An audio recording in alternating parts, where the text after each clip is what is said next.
Good evening, everyone. This is the meeting of the Williston Selectboard on Tuesday, March 21st, 2023. Per the town charter, I'm Eric Wells, the town manager.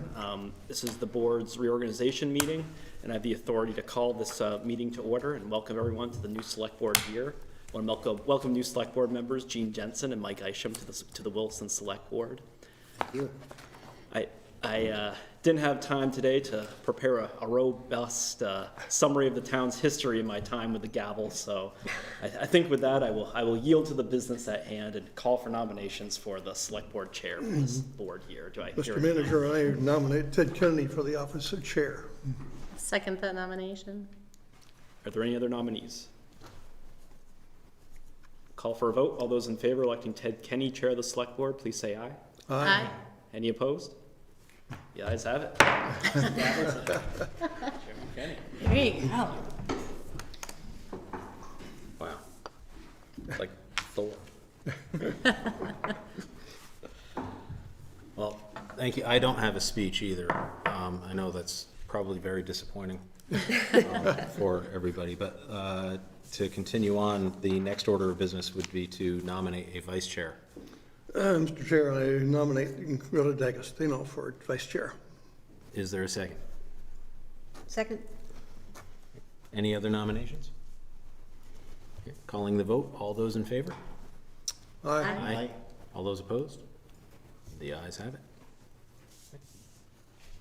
So I'm new to this, so I'm going to be quiet at times because I don't know what I'm doing.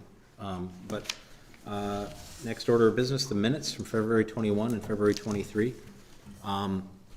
There was a, I guess that would be the, So, March yeah, 2nd. the March 2nd meeting had a legal issue, but February 21st, 2023, do we have a motion? Move to approve the minutes subject to modification. I second it. Okay. So going through the minutes, page 1.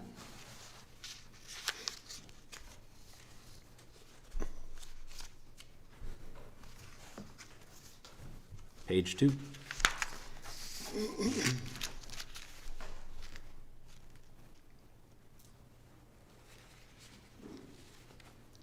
Page 3.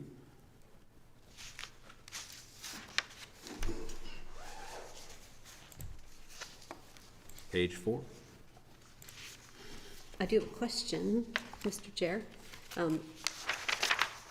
was not on the board for this meeting. I did watch it online. I think it's the protocol usually not to vote if you weren't there, but if Mike and I don't vote, you We'll still have a quorum. will have a quorum. Yeah. Yeah, on that one. Okay. But hold that question for the next round, for the March 2nd ones. So, okay, so all those in favor of approving the minutes? Aye. Aye. All those opposed? Okay, the minutes are approved. March 2nd, 2023. Is there a motion? We'll move to approve the minutes subject to modification. Second? Is there a I'll second? second. Okay. Page 1.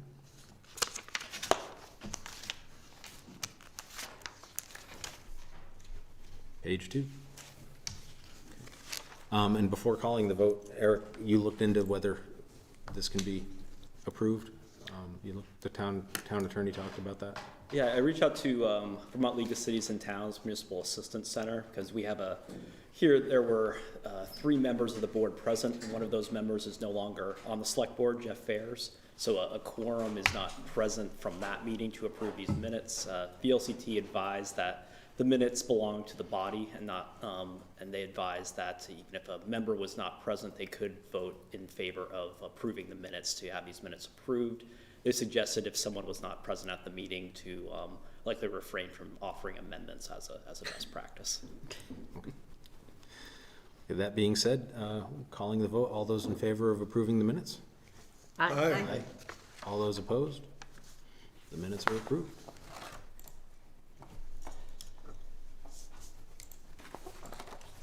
Public comment. This is, according to state statutes and select board policy, we make time for public comment at each meeting. Members of the public may comment on any topic whatsoever. So is there anybody here in the room that has a public comment they'd like to make? Okay. Eric, is there anybody online? Nope, no one on Zoom with public comment.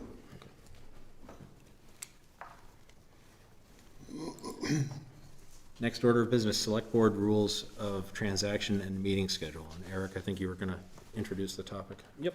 So every year, as part of the reorganizational meeting, the Select Board considers its rules of transaction.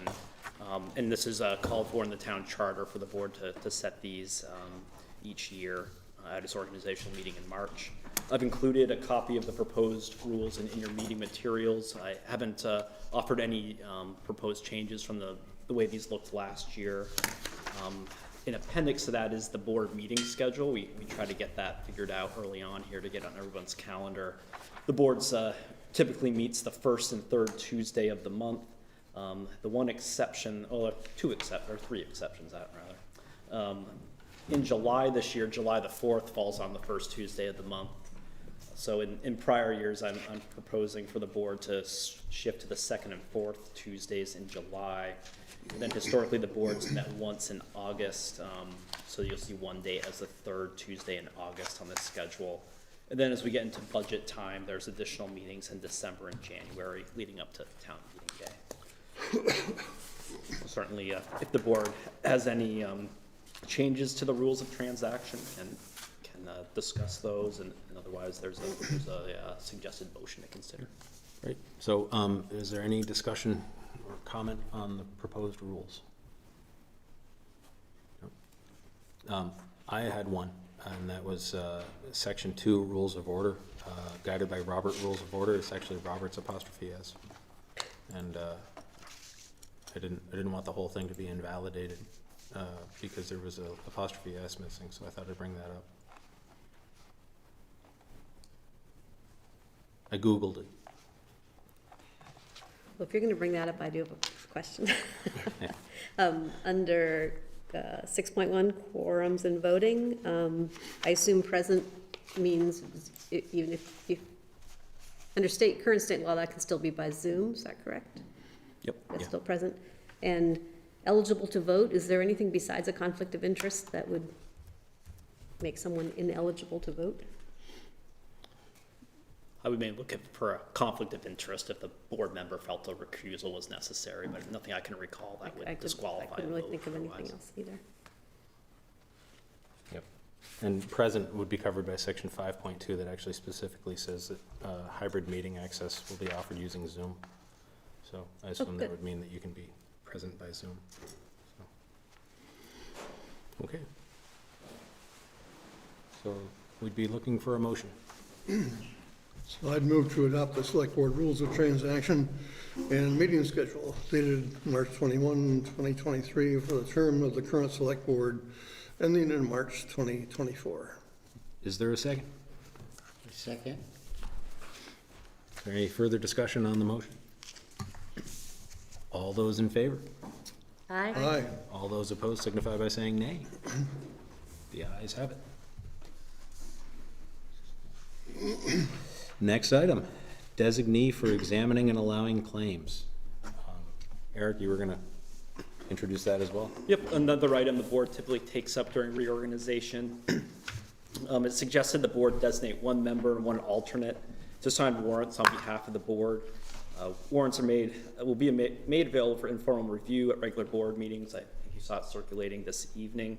Then sent to the full board using electronic mail after signature of the board designee. I've included a resolution in your materials to consider designating a primary person and then an alternate. Process-wise, I was checking with finance today. Typically, finance, Lynn Keefe in the finance office will send the warrant out Tuesday or Wednesday for a check run week, which is this week. And then we look for the approval from the board by Friday to send the checks out to meet deadlines. Is typically how that process lines up. And I would say, I was the designee previously, and I would actually do all that electronically. I would sign my name and PDF, scan it back, so. tradition for a number of years now to have the vice chair as the nominee. And then a volunteer after that. All right, well, I will volunteer myself. Okay. All right, so do we need a motion on that? We do, right? I think we need to designate an alternate too, if we can. I'm more than happy to volunteer. Then I would move that, that we,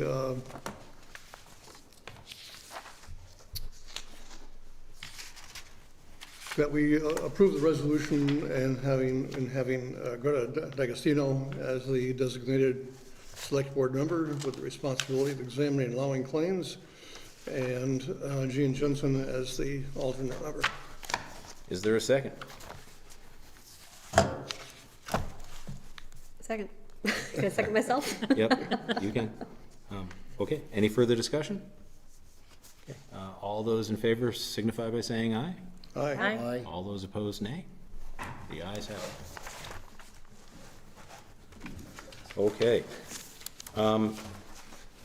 Next item on the agenda, interviews and appointments. You, Eric? Eric, come on up. Eric, your last name Hillmuth? Hillmuth, yeah. Hillmuth, okay, welcome. So you're applying to be on the Energy Committee, and generally we ask people to give a little spiel about themselves and why they want to be on the committee that they've applied to, and then the board will ask whatever questions are on their mind. Okay. Well, I've lived in Williston for about 20 years now, and this position opened up, and I'm currently working as the Director of Technology at Vermont Gas Systems. So I've worked a lot with our efficiency teams and service technicians, so I know a lot about the thermal part of energy consumption, so feel like I can contribute that knowledge back to the community a little bit in this role. Okay.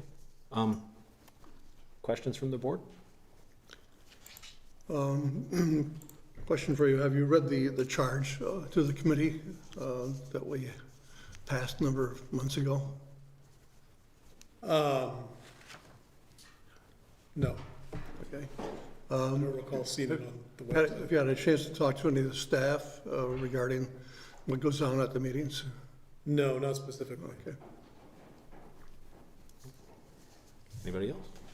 What would you say, in thinking about the Energy Committee, what would you kind of designate as your priorities for the work on the committee, for the town? Well, I think since most of my experiences around kind of thermal energy management, I think probably being able to help with efficiency efforts and weatherization, things like that. And also, because of my background in technology, I sort of have a lot of access to tools and statistical analysis, that kind of thing that could help out the committee as well. Yep.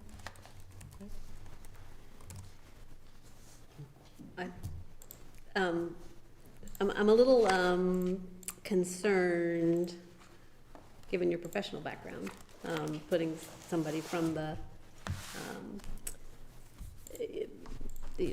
carbon-based, your company is carbon-based, and a lot of what I read in the charge and the introduction and the goals, it would be to eliminate your job over time. But I'm just curious why this committee, and how are you going to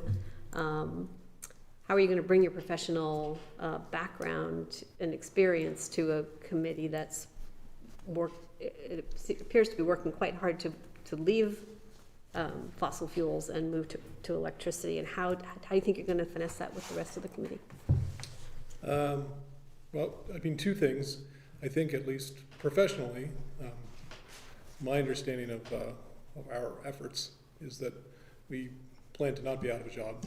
We're going to, ride this transition into the future, and probably won't be providing methane-based thermal services, but we'll be providing some kind of thermal services well into the future.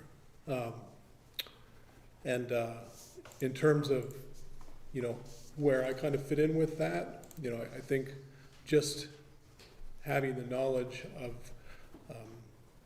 some of the challenges that I've seen, you know, working in the business for a number of years, around weatherization and around electrification.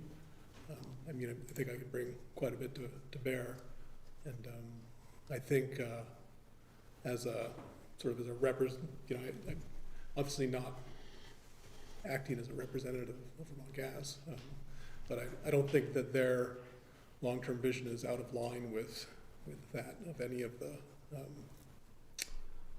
energy committees in the different communities we serve. You know, they've worked closely with Burlington and South Burlington. I think they would hope to work the same way here.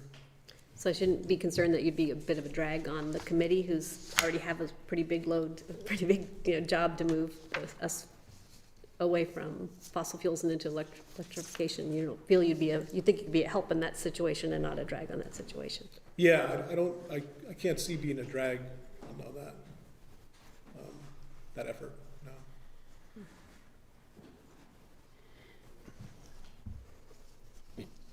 I'm sitting in the Jeff Ferris seat. Should I ask the Jeff Ferris question? I think so.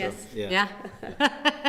Yeah. So Jeff Ferris is not here with us anymore on the committee or on the select board, but he always asked, how would you identify a conflict of interest, and what steps would you take?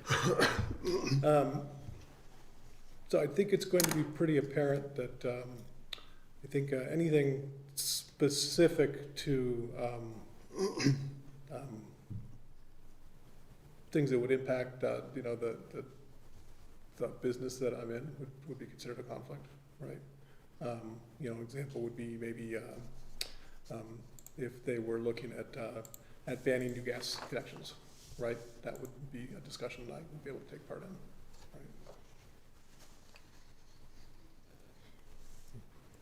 right? Where do you see growth and opportunity in the town's energy and efficiency? What's your passion? So the two biggest things that I see that the most, I mean, in the thermal sector, right, which is like a third of the state's greenhouse gas emissions roughly, right? So, but in the thermal sector, you know, the big things in the short term are going to be, you know, hybrid solutions, something that can, you know, heat pumps that can run on down to a temperature where they're no longer really economically efficient to run, but you sort of have the carbon savings of running the heat pump during the sort of shoulder seasons. And, you know, I think they, depending on the house, you can adjust the set point with a hybrid system down to, you know, like 35 degrees or 25 degrees. And that can be you could pull the bulkier heat from electricity, right? Once it gets pretty cold, then those heat pumps run quite a bit, and you can really drive up your bill, right? So, you know, and especially if your house isn't well insulated.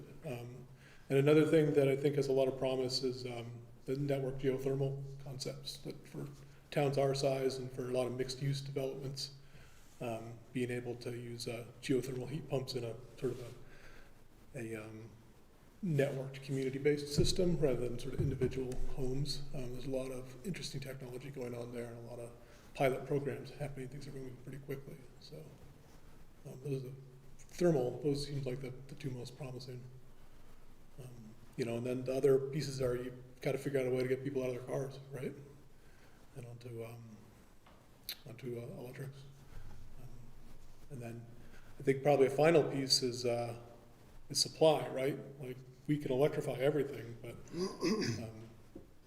at least in the peak load, we're still burning quite a bit of peaking fuel oil and diesel in the state to provide peak load. So, you know, finding a long-term solution to those peak days would be another key thing.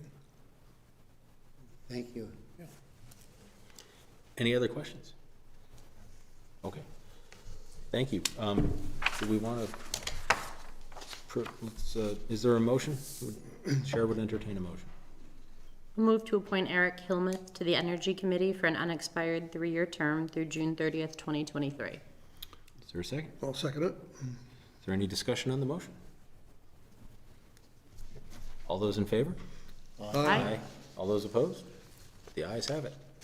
Eric, thank you for your Thank you. Great. volunteering. Are you Nate's dad? I am. Okay. My Among other son, things, yeah. my son Luca plays football with him. so, Oh, yeah, okay. Thank you. We'll be in touch on next steps.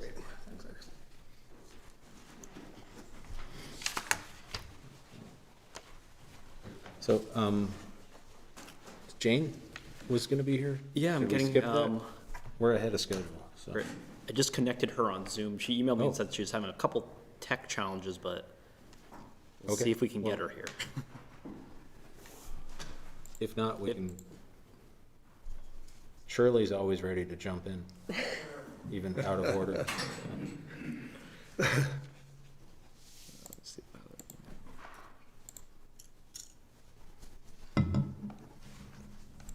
Oh, you know what? I need to give.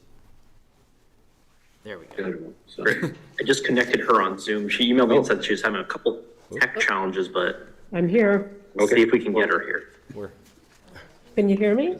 yes, but we're hearing ourselves from. Shirley's always ready to jump in, Yeah. even out of order. How's that? Jane, do you have the stream going still? It You does might wanna appear I'm stop here. that. We can hear you. Oh, you know what? I need to give. There we go. I just connected her on Zoom. She emailed me and said she was having a couple tech challenges, but I'm here. we'll see if we can get her here. Can you hear me? So I'll try. Yeah, to But we're hearing ourselves from. Shirley's always ready to jump in, Oh, yeah. Yeah. even out of There is order. new and interesting Zoom challenges still occurring. Jane, do you have the 3+ stream years going later. still? It does appear I'm here. Yes. These Hang on, let meetings me are figure it broadcast out. live on a YouTube, Channel 17's You know YouTube, what? I need to give. and there must be a lag, Mm-hmm. and that's what we're hearing. It's like when people call into the radio and Yeah. and the DJ has to Turn the say, radio turn the radio down. down. I remember that. Can you hear us, Jane? Jean? Jane. Oop, I'm not sure.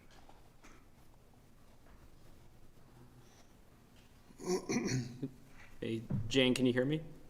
You can hear me now? Yep, can you hear us? She can't hear us. Did she turn her volume down, maybe?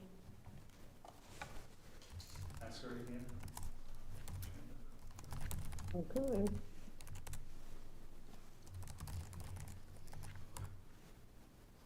Oop, she got kicked off.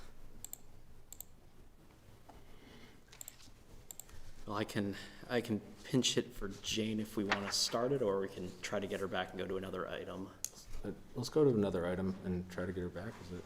All right, okay.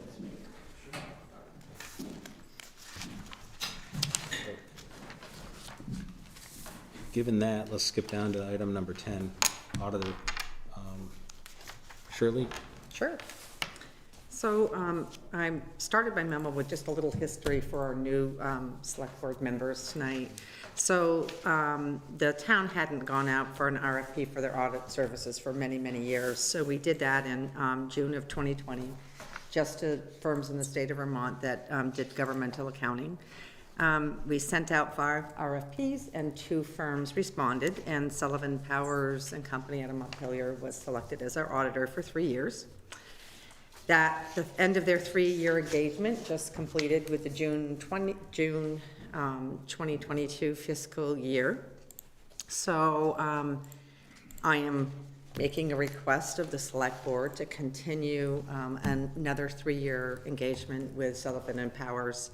In my memo, I have outlined many reasons why, but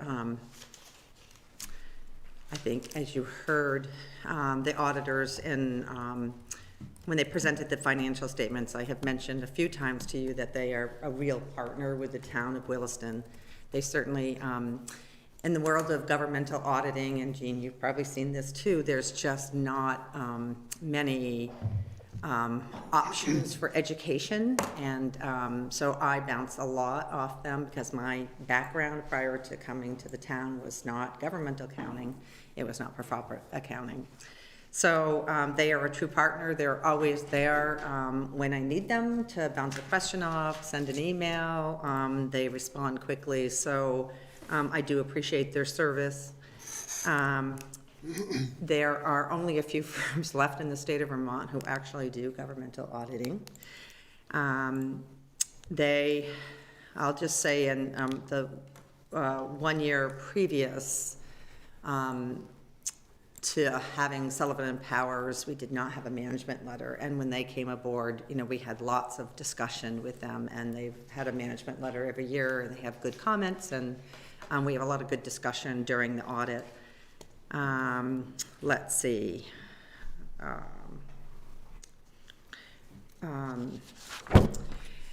When you change audit firms, it takes a while to get to have a pattern going, so you know what they need, you know what schedules need to be prepared.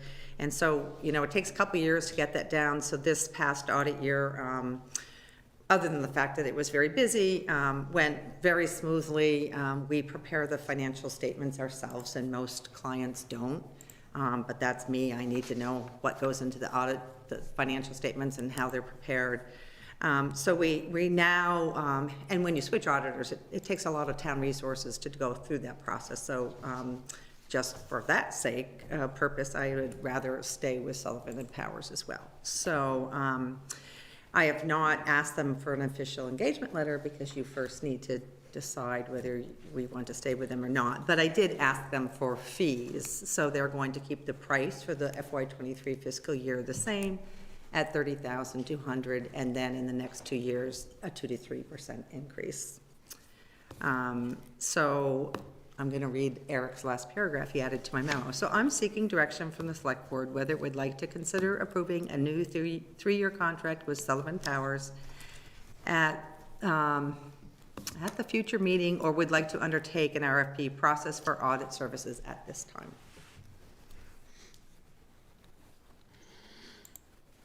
Discussion? I mean, I can say from my experience, there's just not that many firms out there, and we've had to extend because the RFPs just didn't come in.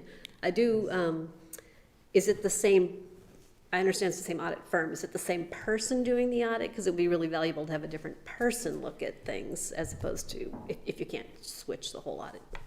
We actually, the senior manager, who now became a partner in this last year, has been the primary engagement, but we've actually had, we had another audit partner this past year here working, so he was sort of doing the second review while he was here, and then a different audit partner is, of course, doing the concurrent review in the office. So, so this year we actually had 3 of the partners working on our engagement and looking at the work papers. So it is helpful, because the new partner who was out in the field actually had some other recommendations that we discussed. Right. So, yeah. Yeah, I'd be comfortable as long as we have different eyes looking at it, not the same eyes for 6 years in a row. Yes. Yes. I think it was just last meeting, we were commending the work that you all did, as well as the auditors.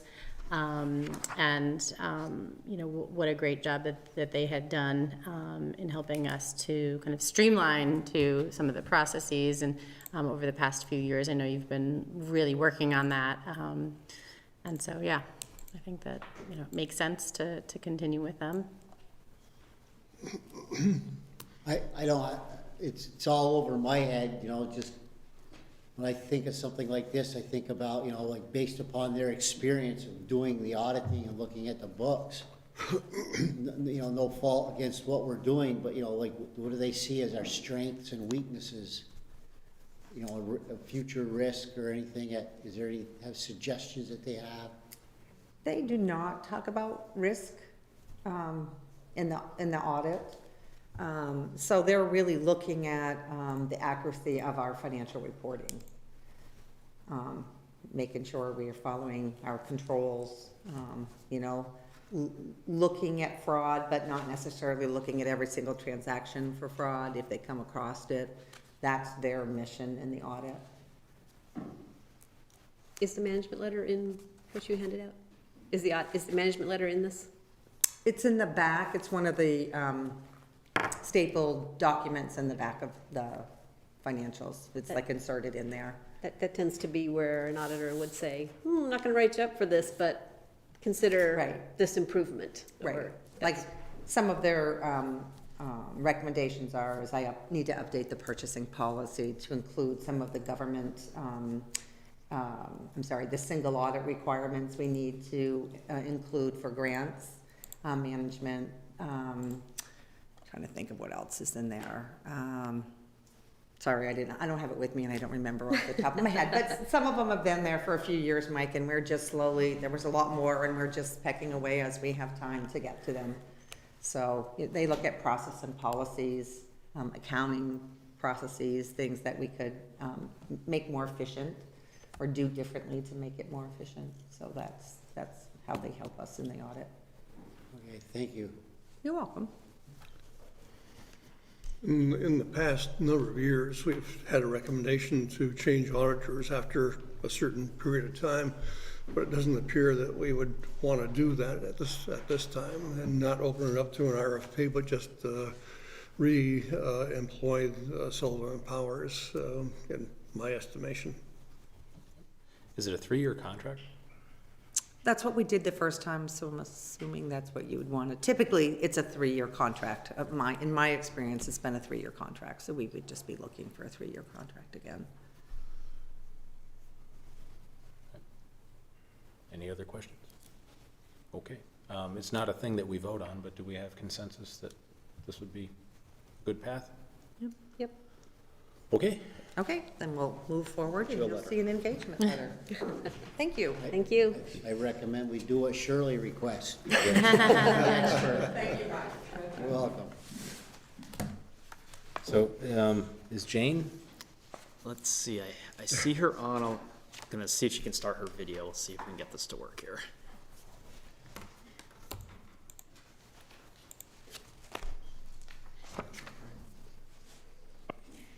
Can you hear us, Jane? Jane? Are you able to hear me? Yep. Yes. Can you hear us? I'm gonna take that as a no. Maybe we should all wave at the same time. Can you see if she's muted, if she's, She's unmuted. it might be like connecting. to Oh, you know what, Scott, our microphones are muted.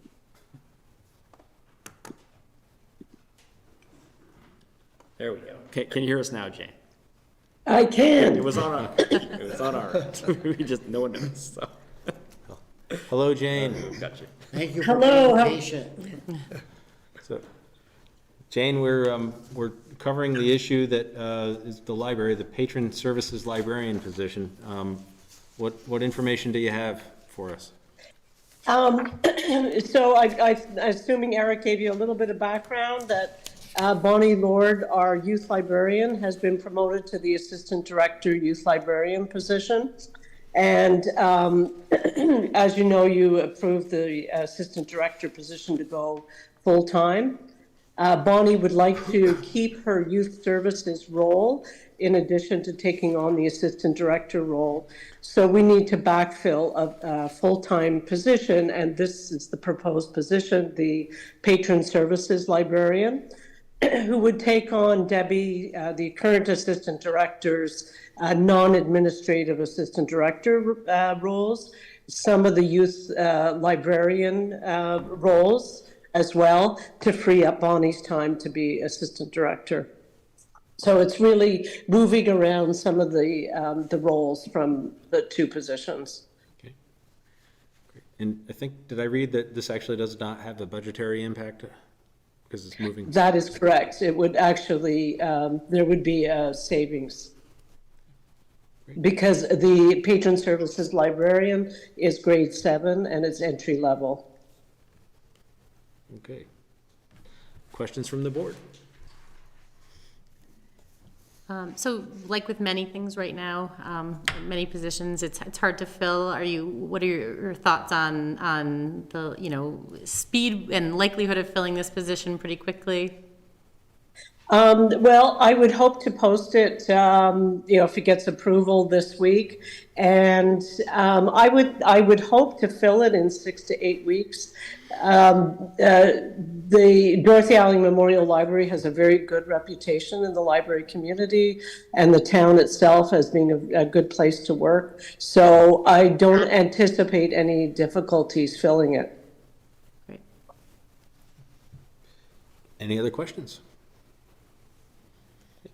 If not, the chair would be looking for a motion.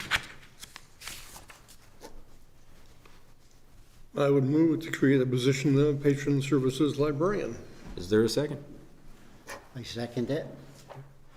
Any further discussion on the motion? All those in favor signify by saying aye. Aye. All those opposed, nay. The ayes have it. Okay, great. So, thanks for everything, Jane, and thanks for your presentation tonight. Okay, thank you. Have a good evening. You too. Thanks, Jane. So that would bring us up to the wastewater ordinance amendment. Is Matt? I just texted Matt for new board members. The planning commission meets at exactly the same time, so when Matt is presenting, if it's running early, I usually text him on my phone, so we should have, oh, that sounds like there's somebody else. Yeah. Try to keep the trains running on time the best we can. I hope he doesn't like. There he is.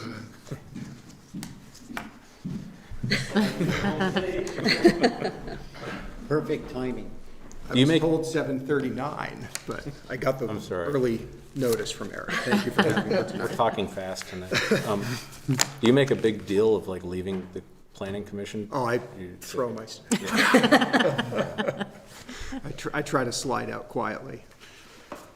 So, Matt, we are up to the wastewater ordinance amendment attachment A overview.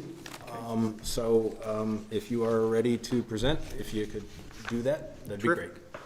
Well, thank you for having me tonight for the annual review of the proposed attachment A to the Williston Sewer Allocation Ordinance. This would take effect for fiscal year 2024 on July 1.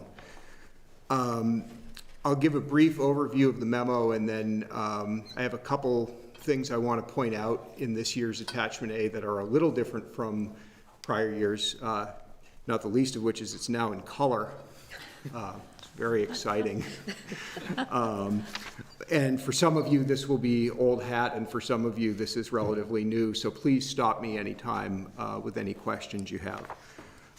This memo contains the proposed attachment A to the town sewer allocation ordinance for the fiscal year upcoming.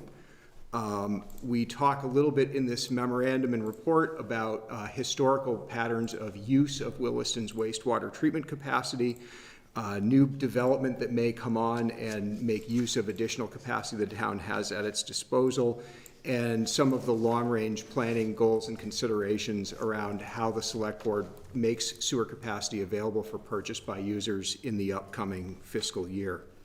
So, as many of you probably know, Williston has a certain amount of sewer treatment capacity reserved for it at the Essex Junction plant, along with the city and the town of Essex Junction, together referred to as the Tri-Town. We share the capacity of that plant under an agreement, and we have a certain amount of that capacity that is dedicated to Williston users. And that amount for fiscal year 2023, the year we're in right now, is 1,090,000 gallons per day of wastewater treatment capacity.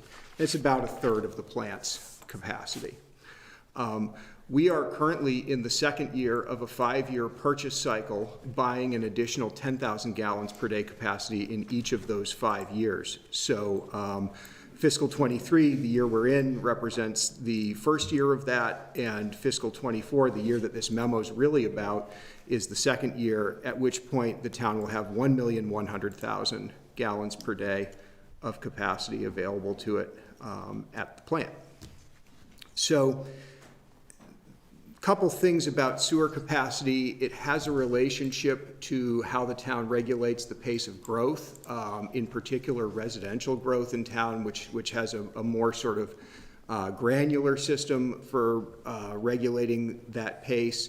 And in the sewer allocation ordinance, it sort of says, you know, the town won't approve new growth and development beyond its means to support it with sewer capacity. And in the town zoning bylaw, it says, in making decisions about new growth, we're going to pay attention to how much sewer capacity we have. They kind of point at one another, and this attachment A process is kind of an outgrowth of that.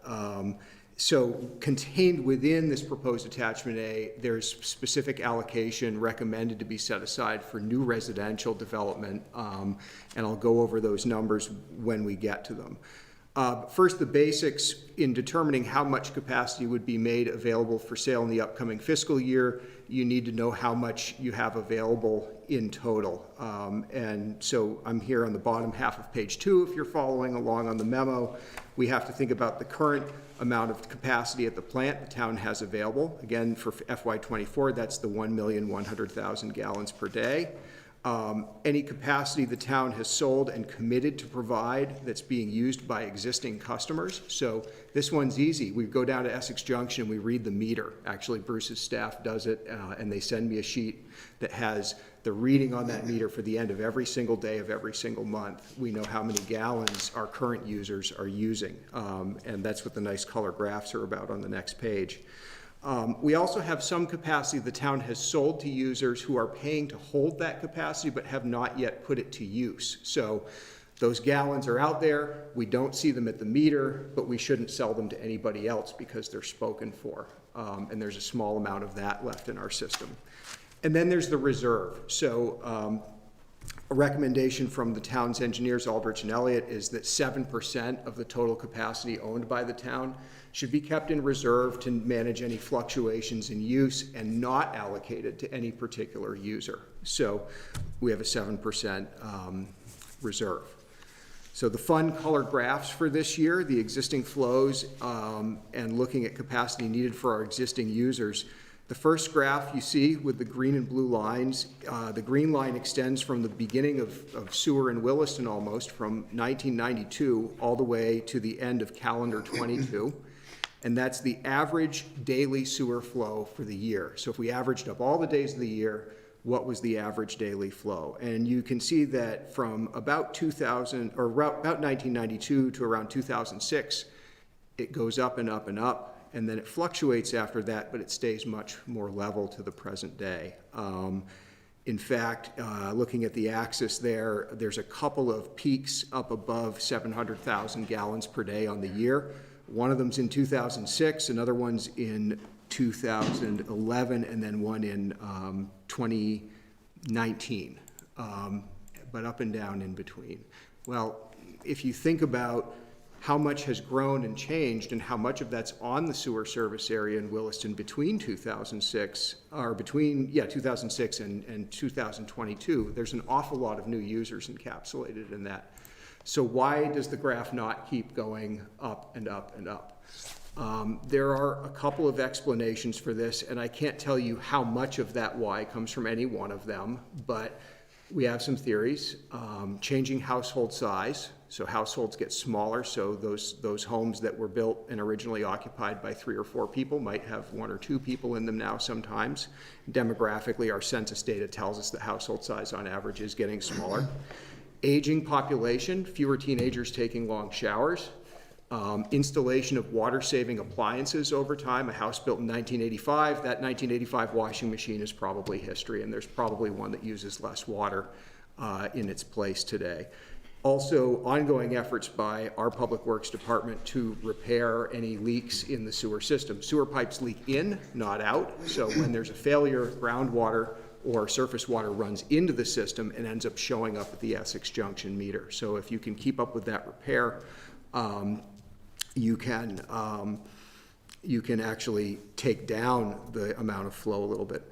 The other observation I've made, but not written down because I'm really not sure about it yet, is that from 92 to 06, if you were to map the expansion of the system, and in particular the amount and length of sewer main that was installed to serve development across a pretty broad geographic area, I have a hunch that many more linear feet of pipe and many more joints and failure points and pump stations were put in place in the 92 to 06 period than have been put in place since. Williston has shifted to a much more compact form of development. And so less length of pipe, fewer failure points, less infiltration. And I think that's a little bit of the story as well. I hope to be able to do some GIS work and maybe give you some cool color maps in the sewer memo next year. There is also a relationship to rainfall. And the second graph, I'm looking at how different was the rainfall versus the 5-year average before it, and how different was the sewer flow than the 5-year average before it. So in other words, this is the percentage departure from the 5-year average in any given year. And you do see a little bit of correlation between some of the peaks and some of the valleys in that blue and orange graph down below. So more rain, more sewer flow because more inflow. And I did take a look this year through the individual sheets that were observed at the Essex Junction meter, and I found a day where we came very close to 100,000 gallons, October 14th of 2022. Well, in about a 24-hour period, it rained 1.7 inches that day. And it was, it was a total outlier and clearly due to infiltration with rainwater into the system. So that has a big impact, and again, it's why you have your reserve. So we get that number, and we take those other numbers I mentioned, and we do look at the existing flows both in the most recent year as well as the 5-year moving average. And typically the select board in a fairly conservative way has said, when we're thinking about how much capacity we're using, if it's a low year and the 5-year average is the higher number, we'll calculate using the 5-year average. For this year, as well as the year before, those two calendar years, 2022 and 2021, the year has been below, just barely below the 5-year average. So the recommendation is to use the 5-year average. And in the paragraph in between the two graphs, sorry, Eric, you already scrolled past it.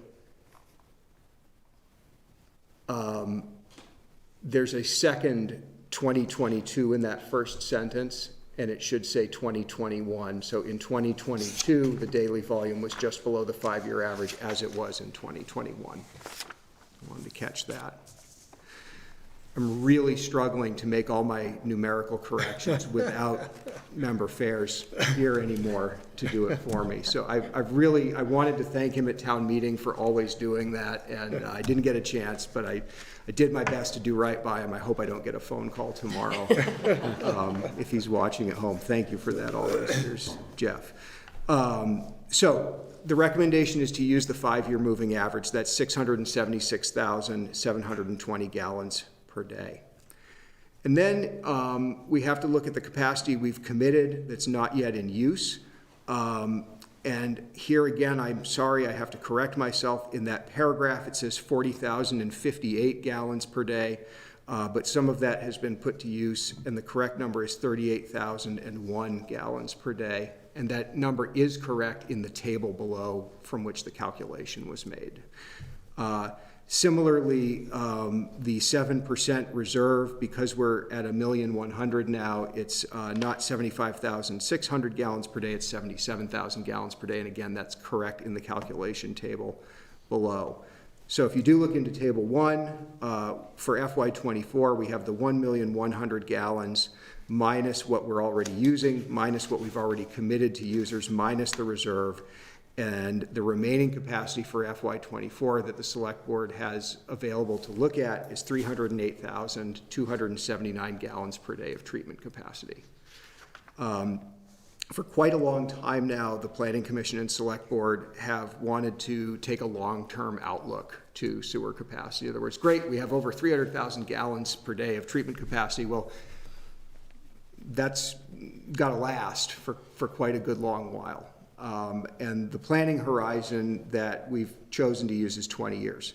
So the calculation at the bottom of this page is simply to divide through 308,279 gallons per day by 20 years, and it's a little over 15,000 gallons per day per year. What that means is you could sell new capacity to users at that amount, 15,414 gallons per day per year, every single year for 20 years before you would run out. And in fact, you wouldn't even run out then. It would be a few years after that, because for every gallon that is sold to a user, we see about 0.6 of a gallon at the Essex Junction meter. People don't use as much capacity generally as we ask them to buy. So the gallons per day is part of the price calculation, but every year we go in and look at what's happening at the meter. And so every year there's gallons we've sold that have now been put to use by users, but they're probably not using the whole thing. So that 20-year horizon might look more like 28, 29 years, something like that. We can go back to that. So if we do use that 20-year outlook at 15,414, we can also look at, well, what's been sold in past years. So in the past 10 years, the mean amount of capacity that's sold to new users is 11,770 gallons per day. We don't and have not historically sold 15,000 gallons per day every year. It's more like 11. If anybody's wondering what 11,000 gallons per day of sewer capacity looks like, it looks about like the Hilton Home 2. That's about what a hotel with 100 rooms in it uses in a year, or uses daily. So That's a better visual than I was thinking. had you worried for a minute. Yeah, keep going there. You know, we can talk later about how it looks in terms of new commercial or new residential and different types of residential, but a normal size hotel like that with about 100 rooms is a little over 10,000 gallons per day in terms of new capacity needed to support a development like that. So, you know, the other way you can look at it is to say, well, if we keep selling it, you know, like we've been selling it on average for the last 10 years, how many years is that? And that also stretches more like 27, 28, 29 years, depending on how you look at it. So it's a limited resource. It's probably one of the most limited resources and one of the most complicated and expensive resources to expand beyond what's there now. But there is a relatively long horizon where that resource can continue to support a pattern of growth around like what the town has been experiencing for the last many years. And you know, as that capacity is sold and the future gets closer and things look more limited, what are some of the strategies the town can consider? And this is a list on the memo. Thinking about build out and how far in the build out of various parts of town does that amount of capacity get you? Those of us who remember going through the form-based code project remember a year 2080 total build out of something in the realm of 4,000 dwelling units in Taft Corners. This capacity doesn't get you 4,000 dwelling units. It might get you half of that, depending on how it's prioritized. So thinking about long-range build out, thinking about how to spend the remaining capacity wisely on new development that meets town goals. And that's part of why new capacity is made available in various use categories and not just a blanket amount for all new users. So there's an attempt between the sewer ordinance and the comprehensive plan to have some sort of communication between the two. Purchasing additional capacity if and when available. We're doing that right now. We're buying some additional capacity. Again, we're buying a Hilton hotel every year for 5 years, essentially. That's the amount of capacity we're buying. And like I said, thinking about prioritizing among various uses and ultimately possibly adjusting residential growth management allocation or other controls on growth. That would really be a sort of, gosh, it looks like things are going to be really, really constrained 5 years from now. We really need to start prioritizing exactly what new stuff is coming in. We need to buy ourselves some time. So go over that. So every year, the select board goes through this exercise and creates an attachment A that assigns a certain amount of new capacity that's available to be sold to users in different use types. And in total, not including the reserve, the average over the last 10 years is about 344 gallons per day, a little over 35,000 gallons per day in total, not including the reserve. And then there's what's sold. And what's sold fluctuates quite a bit more than what's made available for sale. So remember, you have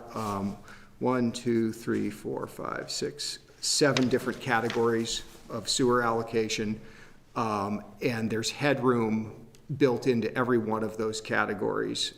So, you know, if you look at the amounts in Table 2 that have been made available historically by the Select Board, you do see some variability there. Typically, when there's variability, it's because staff had an inkling that there was some new user or users coming in that were going to want to purchase capacity and recommended making it available because the development was close to approval. In fiscal 19 and 20 on the top line of Table 2, new commercial industrial was increased to 19,500 gallons in anticipation of the permitting of the Blair Park Hotel, for example. So it was a project we knew was coming in. We discussed whether that headroom should be created in the sewer allocation ordinance or not. Select Board ultimately decided to put it in. So moving to Table 3, we're then looking at the history of what's actually been sold every year. And when we look at this, the 10-year mean of all categories of sewer capacity sold is currently under 10,000 gallons per day. It goes up and down depending on what years we look at. And you can also see that it's quite variable. Anything from under 5,000 gallons per day in fiscal 21, not surprising considering that included half of 2020, to a high number just before that, just a few years before that in fiscal 19 with 22,507 gallons per day. And then if you're interested, well, where did that number come from? What happened? You can go up in the column and you can look at what category that capacity was sold out of. And generally, most of what happens is in the new commercial and industrial and new residential categories. Those are the two kinds of new development we mostly have. Most capacity is sold out of those categories, but it varies greatly year to year. And in fact, we had fiscal 22 with no new residential capacity sold at all. We are almost 3/4 through fiscal 23 and have only had a very small amount of new residential capacity sold this year. Why is that? It's kind of an echo from 2020 and COVID. It relates to projects that are underway that purchased all the capacity they needed in years prior, which is why purchase totals are higher in those years. Is it going to stay that low long term? No, probably not. We have new projects in the pipeline under review by the DRB that we expect to come in and purchase capacity either toward the end of this fiscal year, into next fiscal year, or beyond. So when we get into the categories next, I'll talk a little bit about why the recommendations are what they are for those various categories. So when we make these recommendations at the staff level, we do try to look at what development we anticipate is coming and at what speed. So we look at what's through various stages of the approval process, take a guess sometimes about whether we think the project's likely to make it all the way through approval, which given the prescriptiveness of our bylaws, actually, it's pretty easy to tell what's going to get an approval or not. It's less easy to tell what's going to move forward and how fast. So now, for the last 2 falls, this board's been given a growth report by our staff in the fall where we've given you a sort of very colorful table talking about all of the projects we think are coming in, how many dwelling units and of what type, and what commercial projects we're aware of. That's what we call sort of the pipeline memo of what's in the pipeline, what's going to show up. We use the same information to try to make these recommendations here. There is always a possibility that more new users or users who need more gallons than are made available will come in a given fiscal year.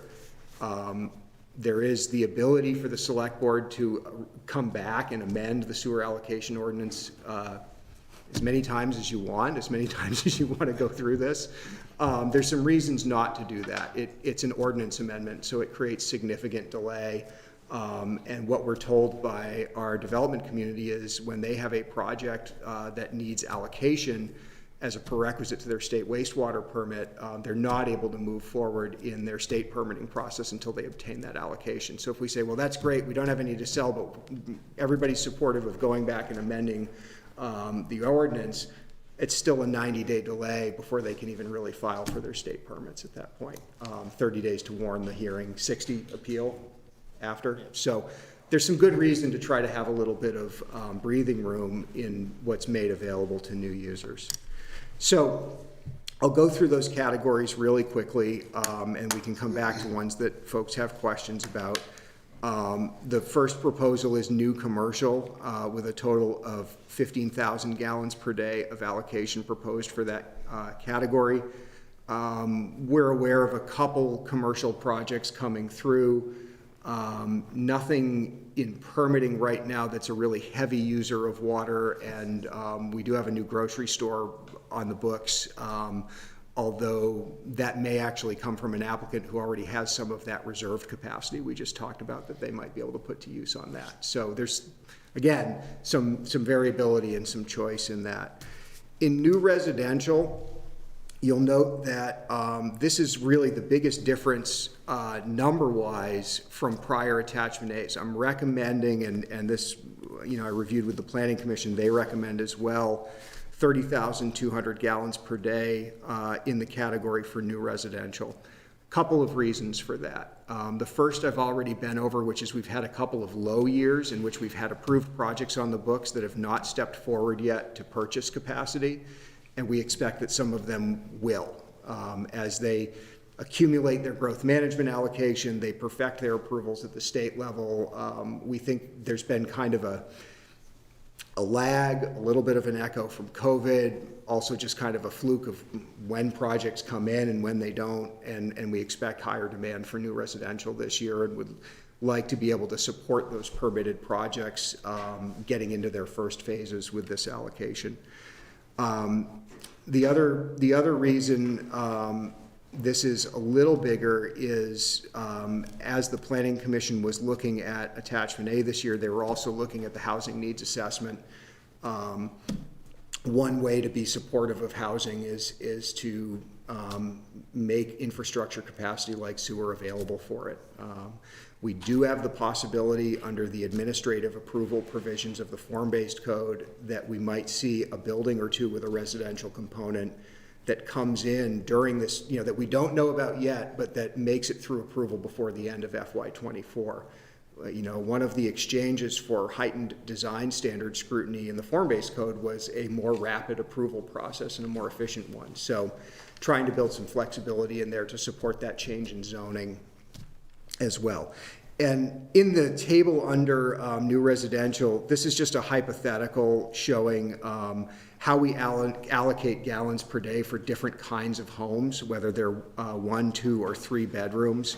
And obviously there are any number of mixtures of those home types that you might see supported by this allocation. Generally, the smaller units are, the more of them you can support with the same amount of sewer allocation. We also have a category for residential additions and minor subdivisions. This is typically where somebody who comes in and gets a permit to add a bedroom to their house or an in-law apartment, they're going to buy from this category. 1,500 gallons per day has been more than enough in this category historically, so we're recommending staying with that. We do also have a category to specifically support affordable housing. This is for homes that actually would be deed restricted or otherwise restricted to be available at an affordable price. And this amount, 7,250 gallons, with the unit mix I've given, would support 60 dwellings. And the only other thing I wanted to say about that is I think historically, going back to table 3, you don't have to go back if you don't want to, Eric. We've only sold out of this category once in the last 10 years. It was in FY 2021, and we sold 250 gallons. Having it available means it's easier for someone to buy it. The other way that affordable housing purchases used to be handled was through the encouraging specific development category, which is the next one. Affordable housing is one of the types of specific development that's kind of earmarked for this. Somebody who wants to buy out of the encouraging specific development category has to come back and ask the select board for permission to buy from that category. So that's, you know, not as long as that 90-day lag around an ordinance amendment, but it still takes some time. And we did go through that exercise last year for the Evergreen Family Health general practice physician to go into the adaptive reuse Whitecap building. You know, a building that was built as a warehouse needed a lot more sewer capacity to be turned into a doctor's office. So that's that. Finally, plant public facilities. We generally have a really good long lead time when we know that we're going to need to set aside capacity to serve a new public facility. Not recommending putting anything in this category at this time because we don't have anything we expect to need sewer capacity during FY24. Finally, the 7% reserve, easiest one of all to calculate, and I still got the wrong number in the paragraph, but not in the recommendation. 7% of 1,100,000 is 77,000 gallons per day. The bold number at the bottom of the paragraph is correct. And then finally, pollution abatement. We don't know of anything coming in the pollution abatement category, but this would be, for example, somebody with a failed septic system who is not able to replace it, or in a more extreme circumstance, an entire subdivision whose community system has failed, in the example of Porterwood subdivision in distant history, or Meadow Ridge in more recent history. Again, lots of lead time on those. If we have a little bit there, we can support somebody who's really in a bind and has the ability to connect to sewer to mitigate an environmental problem. But otherwise, this is one, if it was something big, we would know it was coming pretty far out. So that's essentially the whole memo. The final table, table 6, is just showing, again, historic approved allocations and a proposed summation of allocations for fiscal 24 in the far right column. These are the numbers I just went over. And tonight is me just reviewing this with the group. The next step would be for the select board to set a public hearing. If there are any of these numbers the board would like to change, I would take that back to the Planning Commission for comment and bring it back to you prior to setting a hearing. Thank you. It was easy. If there are any follow-up questions, I'm happy to answer them. Mike? Thanks for that, Matt. You talked about the pipeline memo, future growth of new industrial commercial capacity. Is that something, you know, I think about being conservative approach to that? You know, is there any way, you know, we can encourage more commercial, industrial based on? To encourage more commercial or industrial, I think to some degree that's been done for the growth center, where mixed use is encouraged, and where the development standards allow a fairly, you know, we think of density as residential density, but allows fairly high density of commercial use as well. In the industrial zoning district, the development standards tend to be pretty favorable to the kinds of projects that we see showing up. We don't have, in our traditional industrial west district, a whole lot of big pieces of land left. It's getting more built out. The recent Robert subdivision along Route 2 and Shunpike Road is the outlier, but that's rapidly nearing completion in terms of projects building on it. So in terms of encouraging new industrial, and I assume you mean maybe on a, you know, productivity and a jobs basis, that's usually why people want to increase those things. Other incentives would probably come outside of the sewer ordinance. They would come from reductions in impact fees or other things that make development easier. And also, you said, based on the sewage usage, is that also, the same as the water usage? I mean, I take it from your conversation that you're actually measuring the physical sewage, so it's not based upon the water meter. Mm-hmm. So the water must be comparable to the sewage, the amount of water that's available also. So water availability is quite a bit greater than the availability to treat wastewater. We have plenty of water. We might need another tower sometime in the next 20 years, but we get our water through the Champlain Water District. They get the water from Lake Champlain. It's a lot easier to make drinkable water than it is to treat sewer water. So that treatment plant that we're sending our wastewater to can only handle so much waste, and ultimately through its permit can only put so much phosphorus into the Winooski River and thenceforth Lake Champlain. So our capacity issues are much more weighted towards sewer than water supply. Okay, so it's not a 1-to-1 ratio. And I think you answered the other question I had was the expand the developments outside the current usage. If there was a failure or something, like you mentioned Meadow Ridge. Mm-hmm. The current, sewage now, the lines go so far. Can you see that being extended further down through Williston? Eventually, it could be down Oak Hill Road, or who knows where it's going to go, down 2A further, probably be the first place. So two things, in the event of an environmental issue like Meadow Ridge, the select board to expand the area where sewer is provided to a place like that that's not within the sewer service area boundary. And that's the other thing to remember is you have a sewer service area boundary where you say, this is where we will provide sewage treatment to new users, and beyond this boundary we won't. So Meadow Ridge is a whole project that's beyond that boundary, but had an environmental problem. So when the select board goes through the process of mitigating an environmental problem and connecting someone like Meadow Ridge, they have to make findings that doing so will not result in setting off greater amounts of development around the periphery of that. And generally the finding is we're only connecting the houses that are having the problem, in this case everybody on the Meadow Ridge community system. Moving the sewer service area boundary, so when you said, eventually sewer could go down Oak Hill Road, well, physically it certainly could. The pump station's already there by Thomas Chittenden. It's putting pipes in the ground, but it's a humongous policy decision. And right now, almost all of the sewer service area is concurrent with the village residential zoning district or the commercial zoning districts and the industrial zoning district. So we serve, other than those two environmental mitigation places, Porterwood and Meadow Ridge, we serve fewer than half a dozen parcels in the agricultural rural residential zoning district. And I mean, the pipe runs right down Mountain View Road, which is the border between the suburban residential in RZD and the rural residential in ARZD.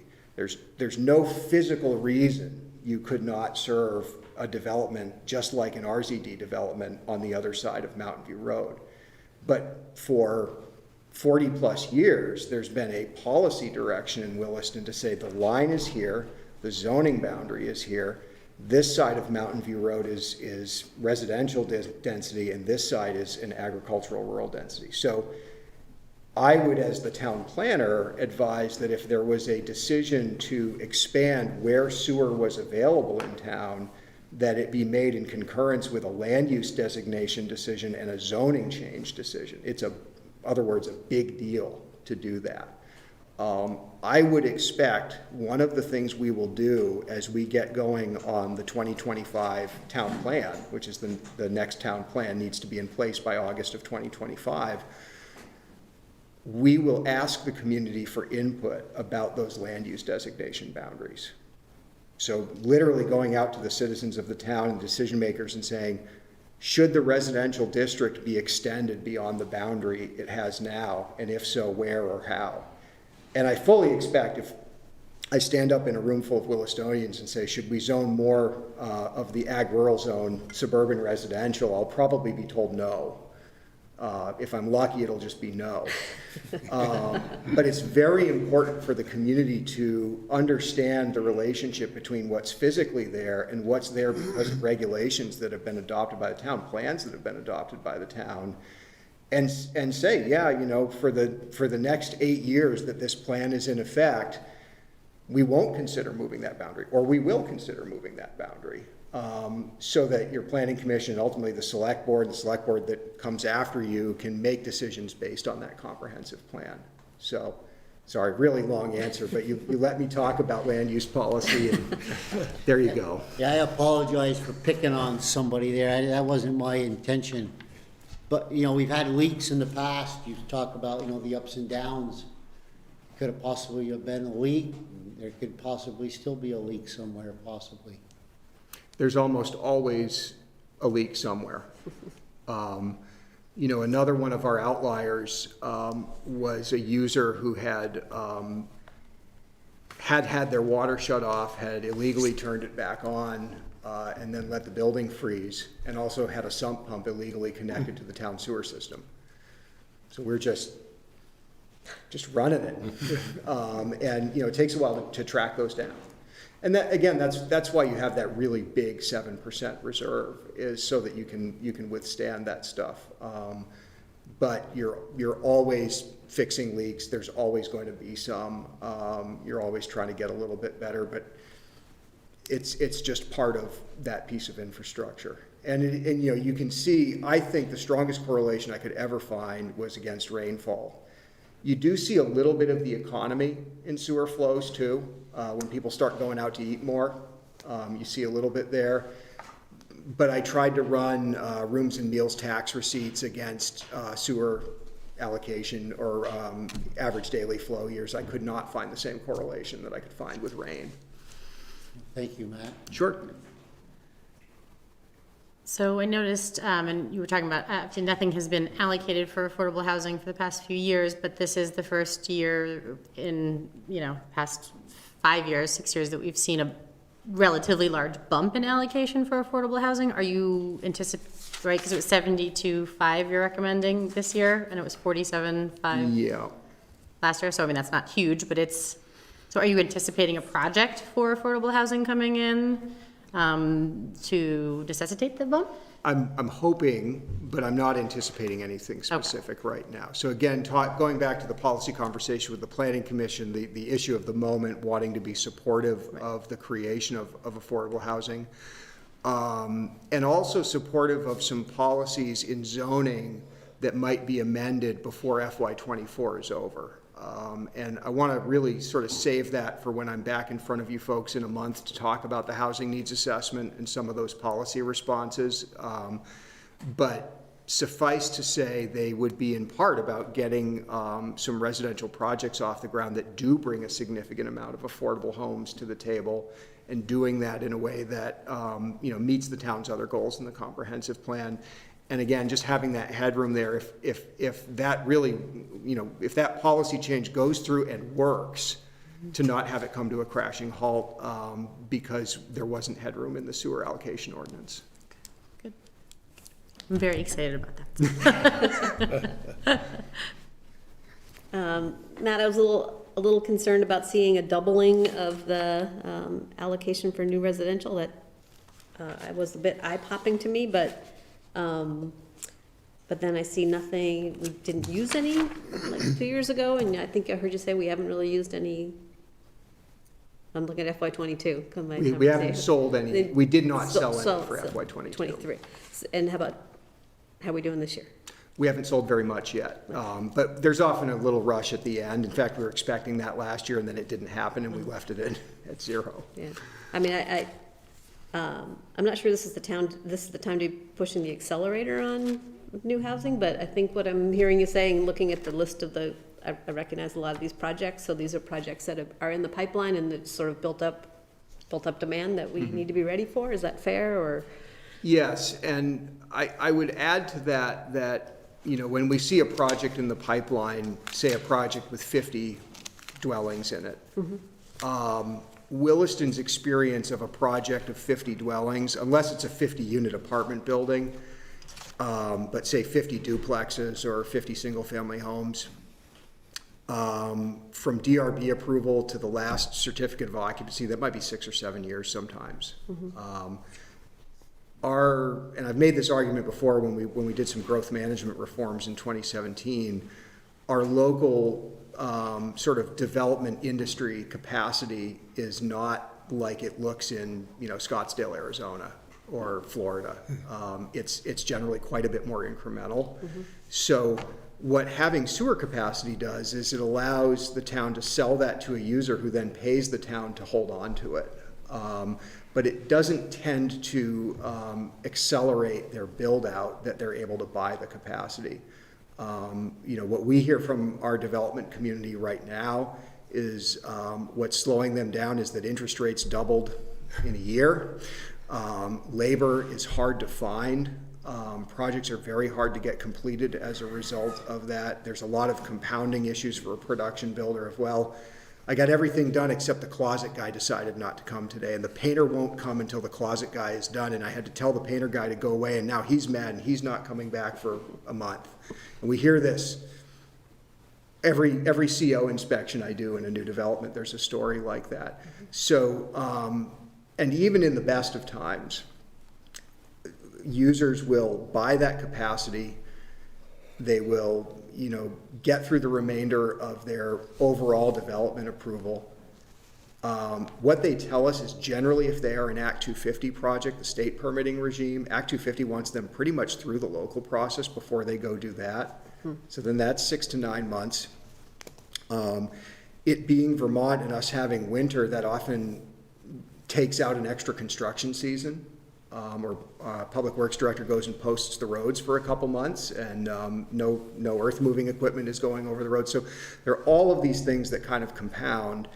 And so 2 years in a row now, we've given the board this fall growth report pipeline memo.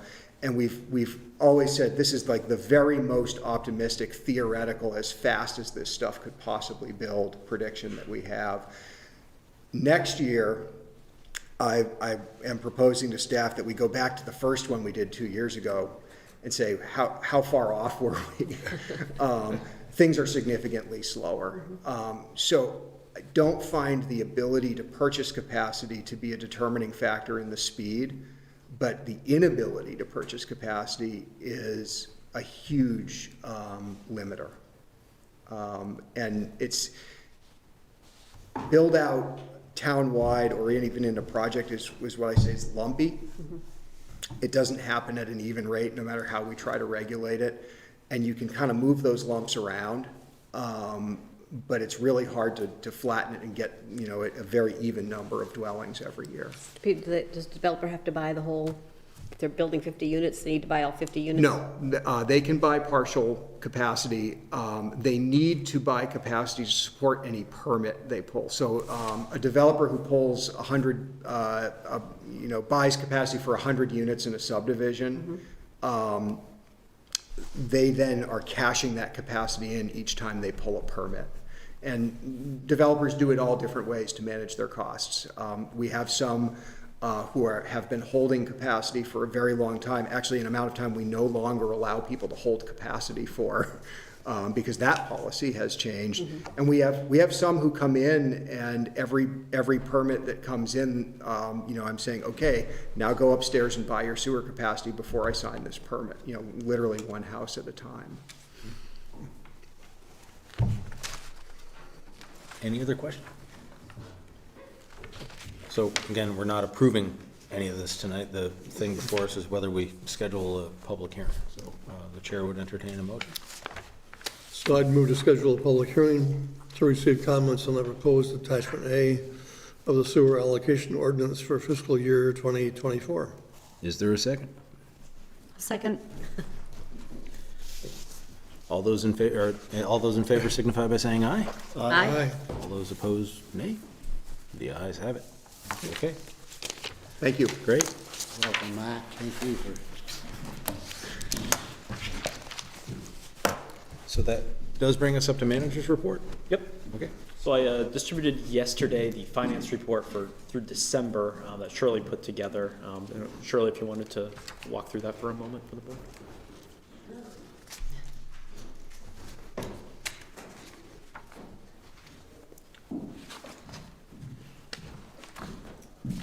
So I may have mentioned before that we've been very busy and we're behind in continuing to catch up. So hopefully next month you will see January and then we'll get a little bit more caught up. So for those of you who are new here, you'll see that there are highlighted sections in this memo. So back to Jeff.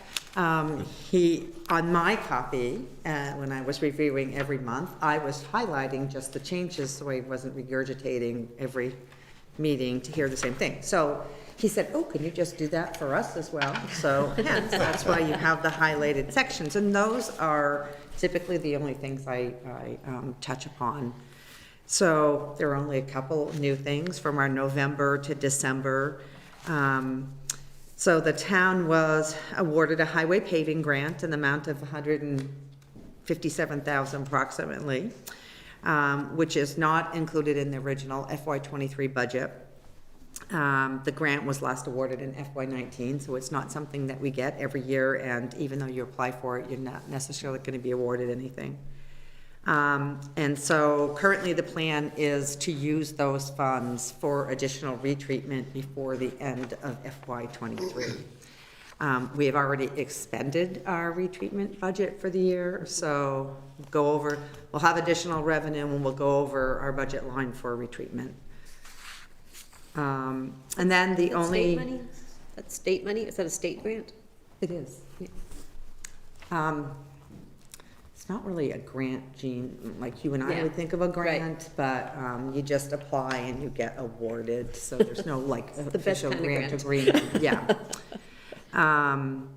So, and the only other, I guess, significant variance is for the library there. So we're 50% of the way through the year in December, and the library is at 44%, just because we don't typically pay the library rent to the school district until May or June. So it'll come back in to align with what we would expect for them to be expensed throughout the year.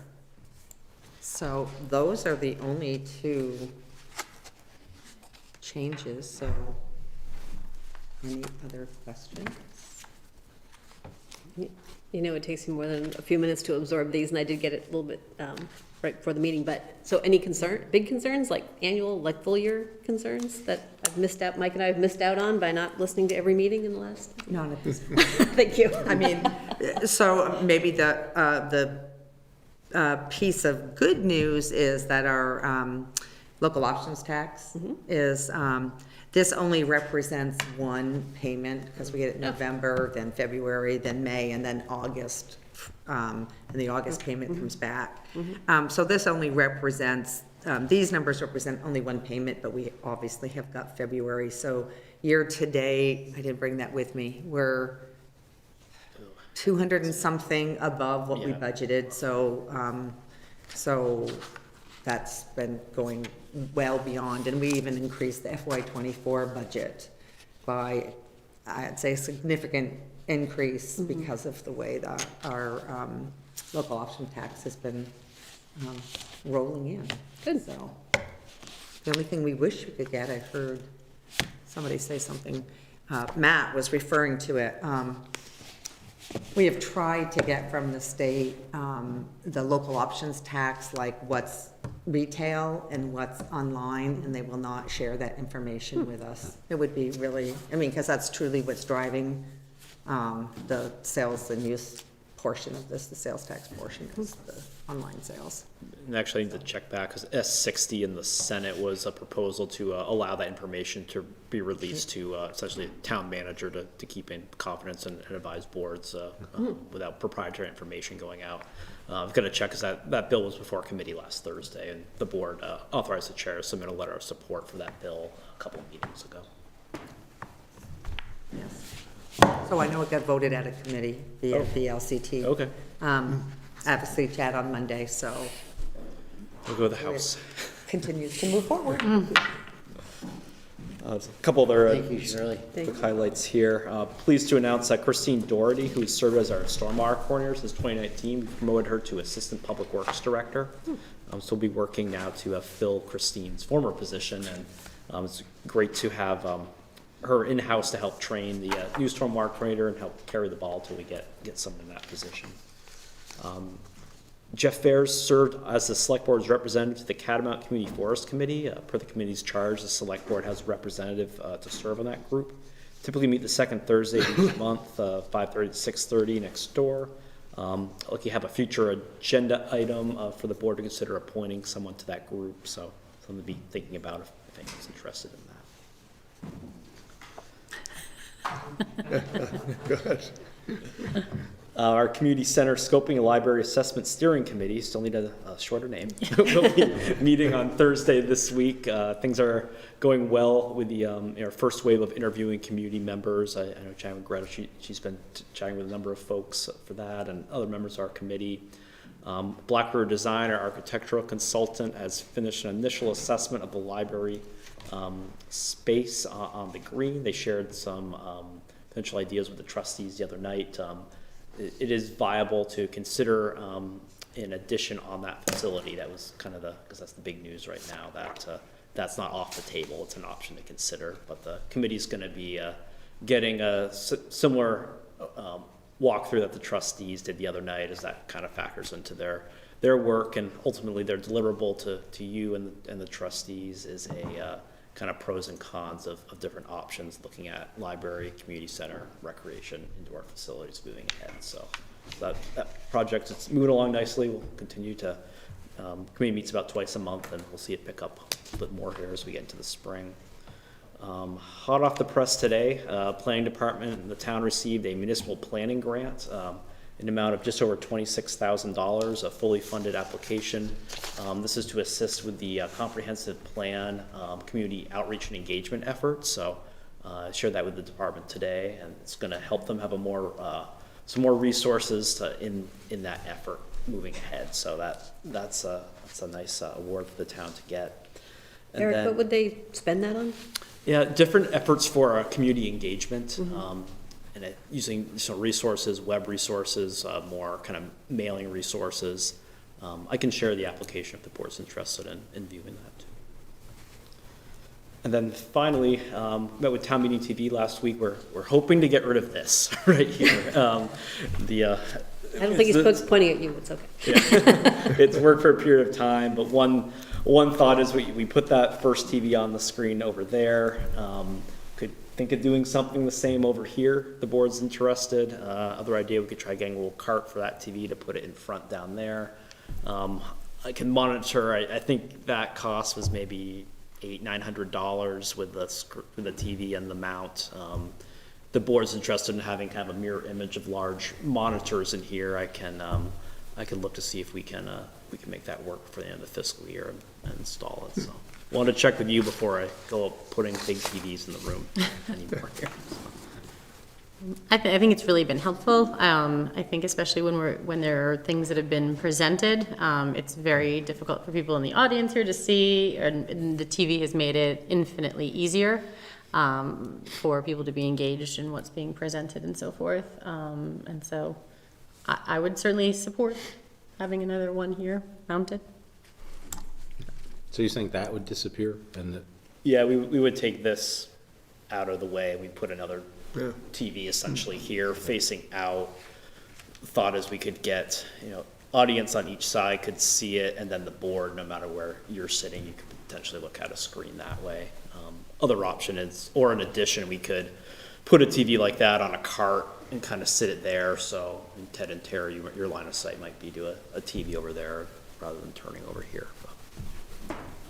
I'll second Greta's suggestion. Look for a good sale. Okay. We'll work on it. And I do have some catering permits for other business, but that's the end of my manager's report this evening. Okay, great. So let's get into other business. Is there any other business? The catering permits came in today. So these are on March 25th and April 1st. It's a maple sugaring open house at Sugar Tree Maple Farm on Bradley Lane. They've done this the last couple of years, working with Bevo Catering. They do some maple cocktails and also some non-alcoholic lemonade. They've said they typically might have 50 to 60 people have a cocktail. The new state system does not provide much information on what we get, so I checked with the caterer this afternoon. They said they've contained the consumption inside the sugar house. They've done this the last couple of years, haven't had any issue. I asked them, do they limit drinks? They haven't in the past, but if the board wanted to set a drink limit, they're certainly happy to do that. But they have events on, there are 2 separate permits, so an event's on the 25th and the 1st of April. The hours are, let's see, 11 in the morning, it's military time, so 1100 to 1700, it's like 5 o'clock. For both our end times. So that's 2 permits for one thing? For I one? guess two Location. separate events. They're Okay. doing it on 2 days. Okay, all right. I'm kind of blanking on the procedure here. I'd move On which approval of days both. and what times? Yep. 25th, is that a weekday or a weekend? I think they're both Saturdays. Let's see, the 25th is, yep, back-to-back Saturdays. So this coming Saturday, then the following Saturday. And they would be 11 a.m. to 5 p.m. is the event time. So I'd move approval of both of the events. Is there a second? Second. Second. All those in favor? Aye. All those opposed? The ayes have it. Okay. Is there any other business? There is an agenda item for an executive session, and there's proposed language for a motion. I'll move to find that premature public knowledge regarding a labor relations agreement with employees and a contract matter would clearly place the town at a substantial disadvantage, and further move that we enter executive session to discuss a labor relations agreement with employees and a contract matter under the provisions of Title I, Sections 313A1A and Title I, Sections 313A1B of the Vermont statutes, and invite Fire Chief Aaron Collette and Finance HR Director Shirley Goodell-Lackey and Town Manager Eric Wells to join. Is there a second? Second. All those in favor? Aye. Aye. All those opposed? So we will be going into executive session, and we will not reconvene for a public session after that. So we will adjourn.